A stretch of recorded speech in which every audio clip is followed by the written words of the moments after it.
Yan na nga po at nag-uumpisa na ang palaro. Hindi ko maintindihan. Ako po, hindi ko napaghandaan ang palarong ito. Diyos ko po. Yan na nga.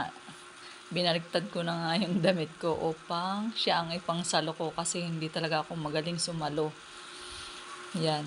Puro kalokohan talaga ako. Yan na, binalik ko na lang ulit kasi ginaguide kami kung anong gagawin namin sa palarong ito.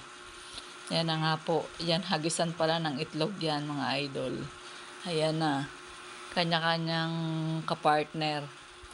Hanggang sa palayo ng palayo yung magkakapartner. Kung sino ang may pinakamalayo at siya ang nakasalo at hindi nabasag yung itlog, yun ang mananalo. Ayan na nga po. Ready na. Ayan na, guys. Umpisa na ng palaro. Palarong pambansa ito, guys. Ang hirap naman ito, Diyos ko Lord. Magaling lang ako sumalo sa malapitan. Ayan na. Ayan na nga at nag-briefing na nga kung paano ang gagawin. Ihagis. Ayan na. Ayan na nga po, hinagis na. Ayusin mo, Kuya Roman, ang paghagis ng aking masaluyan. Ayan na. Uy, nagaling. Nasalo ko. Tapos, ang susunod, ako naman ang maghahagis. Kung masasalong kaya ni Kuya Roman itong itlog na to. Pag hindi niya talaga to nasalo, yari talaga to sa akin. Ayan na, guys. Hagis na. Hagis na. Tingnan natin kung masasalo nga.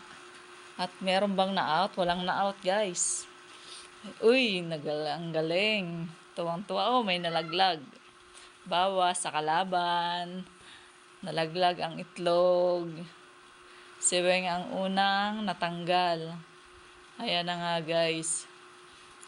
Tapos ibabalik naman sa akin ni Kuya Roman yung itlog. Tingnan ko lang kung masalo ko to. Ayan na. Nasalo naman. Oy, sunod. May natanggal na ulit. Si Gina at ang kanyang anak na si Rika ang natanggal. Ayan na, galit na galit yung ina.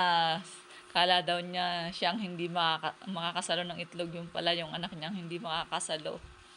Ayan na nga, guys, hagis pa ulit. Nasalo pa rin ni Kuya Roman. Ang galing.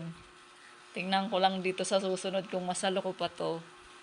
Malayo na yung ano namin, yung distansya namin.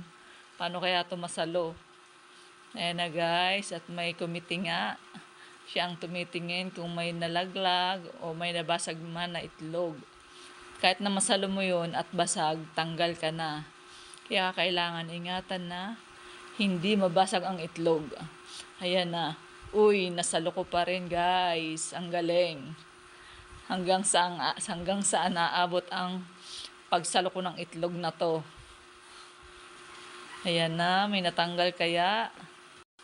Ayan na nga po at tinitingnan ng committee kung may nabasag man na itlog o kung may nalaglag man.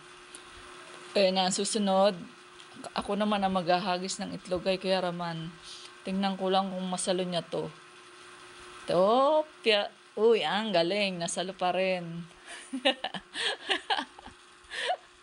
Galingan mong sumalo. Ayan na, ilan yung natanggal. May natanggal, guys. Isang kasamahan namin sa trabaho ang natanggal. Ilan na lang kami? 4 na lang, guys, yung natitira. 4 na lang. Eto na, guys. Tingnan ko lang kung masalo to. Ayun na. Hindi ko nasalo. Oh my gosh. Nawala na. Lumusot sa kamay ko. Hindi ko nasalo yung egg. Nako po. Ilan yung nawala? 2 na lang, guys, yung natira. 2 na lang, out kami. Sayang, konti na lang eh. Hindi ko pa nasalo. Talagang sa malapitan lang talaga ako magaling sumalo ng itlog. Ayan na nga po. At sino kayang mananalo sa dalawang ito, guys? Ang gagaling nilang sumalo. Ang gagaling nilang sumalo ng itlog. Tingnan natin kung sino ang mananalo sa kanilang dalawa. 2 pares na lang, guys, yung natitira.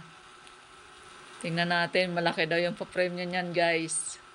Ayan na, hagis. Uy, ang galing, nasalo pa. Ang galing nilang sumalo. Isa pa ang hagis. Tingnan natin kung masasalo pa nila. Mga veterana sa pagsalo ng itlog yung natira. Ayan na. At ang lahat nga ay naghihiyawan, nagsisigawan. Kung sino ang magaling. Uy, hindi na. Ayan na nga guys, at may nanalo na.